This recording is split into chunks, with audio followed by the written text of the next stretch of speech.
अब हम देखते हैं इसकी तीसरी विधि यानी कि बिंदु रेखा या गणितीय विधि। प्रोफेसर मार्शल ने आय की लोच को मापने की बिंदु रेखी या गणितीय विधि का प्रतिपादन किया। क्या है बिंदु रेखीय या गणितीय विधि? इस पूरी विधि और इसकी प्रक्रिया को हम एक ग्राफ के द्वारा और अधिक अच्छे से समझते हैं। इस विधि के अनुसार एक सीधी मांग रेखा के किसी बिंदु पर मांग की कीमत लोच को मापने के लिए मांग रेखा पर स्थित उस बिंदु से मांग रेखा के नीचे की दूरी को बिंदु से मांग रेखा के ऊपर की दूरी से भाग दिया जाता है। इस प्रकार यदि भागफल 1 से अधिक आए तो मांग की लोच इकाई से अधिक, और यदि भागफल 1 आता है तो मांग की लोच इकाई के बराबर होगी। लेकिन यदि भागफल 1 से कम आए तो मांग की लोच इकाई से कम होगी। यहां हम मांग की कीमत लोच ज्ञात करने के लिए इस सूत्र का प्रयोग करेंगे। मांग की कीमत लोच बराबर बिंदु से मांग रेखा के नीचे के भाग की दूरी बटे बिंदु से मांग रेखा के ऊपरी भाग की दूरी। सबसे पहले हम एक सरल मांग रेखा बनाएंगे। रेखा OX पर हमने वस्तु की मांगी गई मात्रा को अंकित किया है। रेखा OY पर हमने उपभोग की कीमत को अंकित किया है। इन दोनों रेखाओं को जोड़ते हुए बिंदु A और B पर एक सरल मांग रेखा बनाई गई है। इस मांग रेखा पर P, P1, P2, P3 और P4 ये 5 बिंदु हम अंकित कर लेंगे। ये जो AB मांग रेखा है इसकी दूरी 3 इंच है। इस रेखा चित्र में P2 बिंदु जो है वो AB मांग रेखा के ठीक मध्य में स्थित है। ये आप देख रहे हैं। मतलब हम कह सकते हैं कि P2 बिंदु पर मांग की लोच होगी, जैसे कि हमने इसके पहले इसके अर्थ में देखा था। ये मध्य का बिंदु है।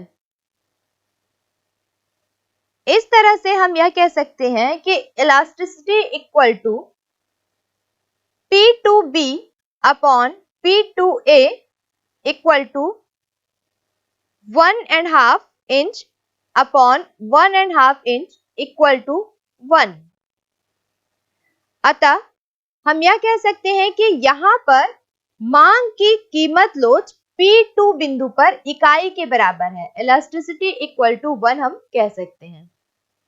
दूसरी दशा में हम यहां देख रहे हैं कि जो P1 बिंदु है, P1 बिंदु पर मांग की कीमत लोच दी हुई है।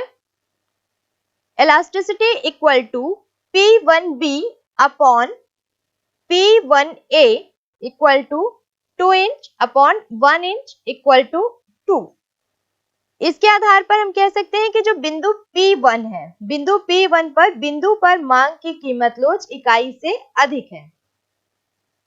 चौथी दशा में हम देख रहे हैं कि P3 बिंदु पर मांग की कीमत elasticity equal to P3B upon P3A is equal to 1 inch upon 2 inch equal to 0.5। इसके आधार पर हम कह सकते हैं कि बिंदु जो P3 है इस पर मांग की कीमत लोच इकाई से कम है। पांचवी दशा में हम देख रहे हैं कि P4 बिंदु पर मांग की कीमत लोच क्या है? Elasticity equal to P4B upon P4A is equal to 0 upon 3 inch is equal to 0। यहां पर हमको क्या मिलता है कि बिंदु P4 जो है वहां पर मांग की कीमत लोच 0 है। छठवें कंडीशन में हम देखते हैं कि P बिंदु पर मांग की कीमत लोच क्या है? Elasticity equal to PB upon PA is equal to 3 inch upon 0 is equal to infinite. यानी कि यहां पर जो मांग की कीमत लोच है वो अनंत है। तो आपने देखा कि किस प्रकार एक बिंदु रेखी विधि या गणितीय विधि द्वारा मांग की आय की लोच को मापा जा सकता है। अब आइए देखते हैं कि मांग की कीमत लोच को कौन कौन से तत्व प्रभावित करते हैं। मांग की कीमत लोच को प्रभावित करने वाला सबसे पहला तत्व है वस्तु की प्रकृति। अब हम वस्तु की प्रकृति की बात करें तो हम देखते हैं कि वस्तु की प्रकृति को 3 भागों में हम बांट सकते हैं, अनिवार्य वस्तुएं, आरामदायक वस्तुएं और विलासिता वाली वस्तुएं। अब जो वस्तुएं अनिवार्य होती हैं जैसे रोटी, कपड़ा और मकान, जीवन रक्षक वस्तुएं, दवाएं, ये ऐसी वस्तुएं होती हैं जिनकी मांग जो है वो बेलोचदार होती है, या कहें कि पूर्णतः बेलोचदार होती है। खाना शरीर के लिए बहुत जरूरी है, कपड़ा बहुत आवश्यक है, जीवन रक्षक दवाएं बहुत आवश्यक है। अब किसी समय अगर इनकी कीमत में वृद्धि हो भी जाती है तो भी मनुष्य इनकी मांग को कम नहीं कर पाता है, क्योंकि जीवन जीने के लिए वो चीजें बहुत जरूरी होती है। इसलिए हम कह सकते हैं कि जो अनिवार्य वस्तुएं जो होती हैं उनकी मांग हमेशा बेलोचदार बनी रहती है। दूसरी अगर हम बात करें आरामदायक वस्तुओं की, तो आरामदायक वस्तुओं की जो मांग होती है वो लोचदार होती है। जब इन वस्तुओं की कीमत बढ़ जाती है तो इनकी मांग में उपभोक्ता कमी कर देता है, और जब इन वस्तुओं की कीमत घट जाती है तो उस समय उपभोक्ता इन्हें खरीद लेता है, यानी कि उनकी मांग बढ़ जाती है। ये ऐसी वस्तुएं होती है जिनका जो क्रम है वो अनिवार्य वस्तुओं की पूर्ति के बाद आता है, यानी कि रोटी, कपड़ा और मकान, जीवन रक्षक दवाइयाँ, इन सब की आवश्यकता की पूर्ति हो गई तो प्रत्येक मनुष्य चाहता है कि वो थोड़ा सा आरामदायक अपनी लाइफ स्टाइल को रखे, लेकिन इनकी पूर्ति वो तभी कर पाता है जब वो अपनी आवश्यकताओं को पूरा कर लिया हो। तो इस समय वो थोड़ा सा प्रतीक्षा कर सकता है कि वस्तु की कीमत अगर कम हो तो हम उसको खरीदें। तो यहाँ पर इसकी जो इन वस्तुओं की जो मांग होती है वो थोड़ी सी लोचदार हो जाती है। तीसरी जो इसकी प्रकृति आती है विलासिता की वस्तुएं, इनकी जो मांग होती है वो बहुत अधिक लोचदार होती है। अब विलासिता की जो वस्तुएं हैं वो हमने पहले भी देखा है कि थोड़ी कीमती वस्तुएं होती है, जैसे हम एयर कंडीशनर का प्रयोग करें या लग्जरी कारों का प्रयोग करें, बड़े घर बंगलों का प्रयोग करें, तो ये सारी चीजें विलासिता के अंतर्गत आती हैं। अब होता क्या है कि इन वस्तुओं की कीमत इतनी महंगी होती है कि कीमत अगर कम हुई किसी समय तो उपभोक्ता जल्दी से इनको खरीदना चाहता है, और अगर किसी समय इनकी कीमत बढ़ गई, अब ऑलरेडी इनकी कीमत बढ़ी हुई है, महंगी वस्तुएं हैं, और अधिक बढ़ गई तो पूरी तरीके से जो उपभोक्ता है इनको खरीदना नहीं चाहता है, यानी कि कीमत में वृद्धि का या कीमत में कमी का इसकी मांग पर बहुत ज्यादा प्रभाव पड़ता है। इसलिए हम कह सकते हैं कि विलासिता की जो वस्तुएं हैं वो उनकी जो मांग होती है वो बहुत अधिक लोचदार होती है। अब अगर हम इसके दूसरे कारक की बात करें तो हम देखते हैं कि स्थानापन्न वस्तुओं की उपलब्धता। स्थानापन्न वस्तुओं के बारे में हमने पहले भी बहुत कुछ पढ़ा है। स्थानापन्न वस्तुओं की उपलब्धता में अगर हम देखते हैं कि किसी वस्तु की स्थानापन्न वस्तु है हमारे पास, तो उन वस्तुओं की जो मांग होती है वो अधिक लोचदार हो जाती है। जैसे हमने पहले के उदाहरण में देखा कि चाय की जगह हम कॉफी का प्रयोग कर सकते हैं, तो ठीक है, अगर चाय की कीमत में वृद्धि हो गई तो हम कॉफी खरीद के पी लेंगे, कॉफी की कीमत में वृद्धि हो गई तो हम चाय से काम चला लेंगे। तो एक दूसरे पर इनका प्रभाव पड़ता है, यानी कि इनकी जो मांग होती है बाजार में वो अधिक लोचदार होती है। लेकिन जिन वस्तुओं के स्थानापन्न वस्तुएं नहीं होती हैं उनको हमको खरीदना बहुत जरूरी होता है। उन वस्तुओं की कीमत जो होती है वो बेलोचदार होती है, कितनी भी बढ़ जाए उनकी कीमत या कितनी भी घट जाए उनकी कीमत, उपभोक्ता उन्हीं वस्तुओं को खरीदेगा। तीसरे अगर हम इसके कारक की बात करें तो हम देखते हैं कि कुछ वस्तुएं ऐसी होती है जो विभिन्न उपयोग वाली वस्तुएं होती है, यानी कि हम उनका कई चीजों में उपयोग कर सकते हैं। जैसे लकड़ी का प्रयोग हम फर्नीचर बनाने में कर सकते हैं, घर के खिड़की दरवाजे में कर सकते हैं, जलाने के लिए उपयोग कर सकते हैं। वैसे ही बिजली का हम कई जगह उपयोग करते हैं। बिजली का प्रयोग हम अपने घर में ईंधन अपने घर के जो हमारे उपकरण हैं उनको चलाने के लिए करते हैं, या बिजली का प्रयोग प्लांट में भी किया जाता है। कई यूज हम करते हैं बिजली के। अगर हम पारिवारिक स्थिति की बात करें तो अगर हम देखते हैं कि बिजली अगर महंगी हो जाए तो हम अन्य जगह पर उसका उपयोग ना करके पहले हम कोशिश करेंगे कि हमारी जिन बहुत ज़रूरी आवश्यकताओं की पूर्ति हो रही है बिजली से, पहले हम उसकी पूर्ति कर लें।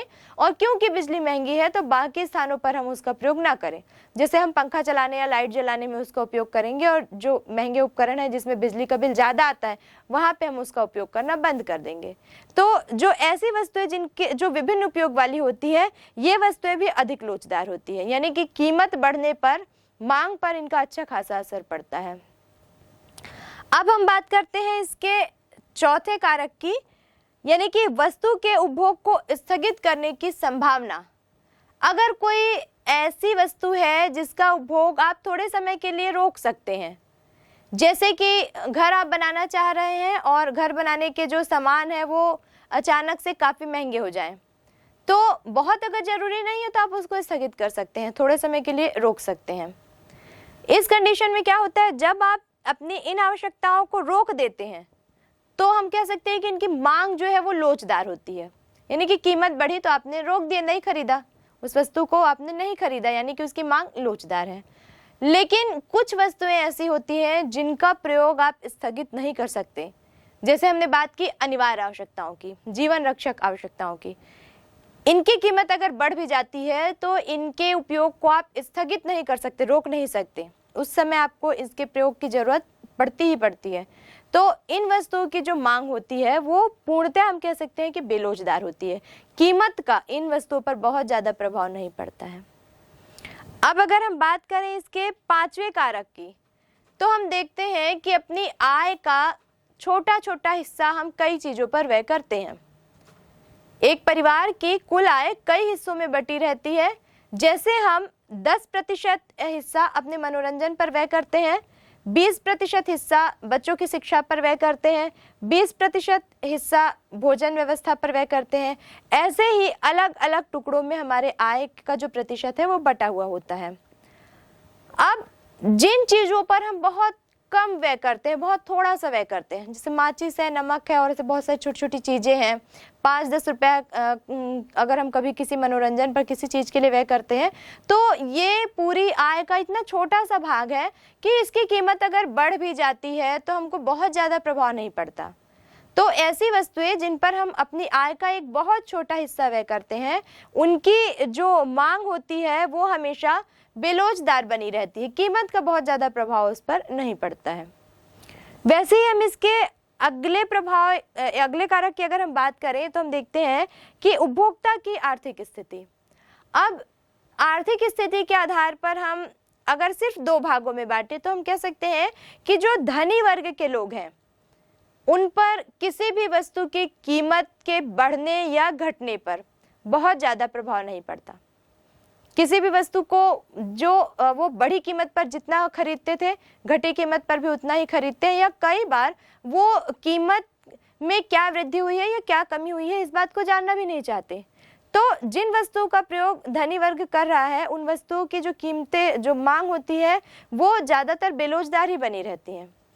लेकिन ऐसी वस्तुएं जिनका प्रयोग एक साधारण आय वाला व्यक्ति करता है, गरीब वर्ग का व्यक्ति करता है, तो उनके लिए वो जिन वस्तु का प्रयोग करता है उसकी मांग जो है वो काफ़ी लोचदार बनी रहती है, यानी कि वो प्रतीक्षा करता है कि कीमत घटे तो मैं उसको खरीदूं, या कीमत बहुत ज़्यादा बढ़ गई है तो मैं कुछ समय के लिए उसका उपयोग जो है वो स्थगित कर दूं।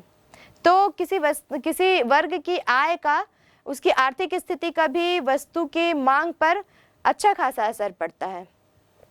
अब अगर हम इसके सातवें प्रभाव की बात करें तो हम देखते हैं उपभोक्ता की आदतें कुछ ऐसी होती है जो एक इंसान को अपने चंगुल में जकड़ के रखती है। जैसे मादक वस्तु के प्रयोग की अगर आदत है तो कितनी भी उसकी कीमत बढ़ जाए फिर भी उपभोक्ता उसको खरीदता है। साधारण जीवन में अगर हम देखते हैं तो चाय या कॉफ़ी की अगर आदत है तो हम ये नहीं देखते कि चाय पत्ती की कीमत या शक्कर की कीमत कितनी बढ़ी है कितनी घटी, क्योंकि हमको चाय पीने की आदत है तो हम बढ़ी हुई कीमत पर भी चाय पत्ती या शक्कर या बाहर से अगर हम खरीद रहे हैं तो चाय खरीद के पियेंगे ही पियेंगे। तो आदत पे भी डिपेंड करता है कि किसी वस्तु की मांग लोचदार बनती है या बेलोचदार। लेकिन जिन वस्तुओं को प्रयोग करने की हमको आदत नहीं है, यानी कि हम आदतन उसका उपभोग नहीं करते, परिस्थिति के अनुसार उसका उपभोग हम करते हैं, तो उन वस्तुओं की मांग जो होती है वो लोचदार बनी रहती है। लोचदार बनी रहती है मतलब कीमत का उसकी मांग पर अच्छा खासा प्रभाव पड़ता है। तो इस पूरे अध्याय में हमने देखा कि किस प्रकार वस्तु की कीमत किसी उपभोक्ता की आय, किसी भी वस्तु के मांग को प्रभावित करती है। अब तक हम सिर्फ ये देख रहे थे कि किसी वस्तु की कीमत किसी उपभोक्ता द्वारा खरीदे गए किसी सामान के मांग को किस प्रकार प्रभावित करती है, लेकिन यहाँ हमने देखा कि कितना प्रभावित करती है। कभी प्रतिशत के आधार पर हमने कैलकुलेशन किया, कभी अनुपात के आधार पर हमने कैलकुलेशन किया। तो कई सारणी और ग्राफों द्वारा हम यहाँ पर बहुत अच्छी तरीके से समझ चुके हैं कि कीमत का किसी वस्तु की मांग पर या उपभोक्ता की आय का किसी वस्तु की मांग पर कितना प्रभाव पड़ता है।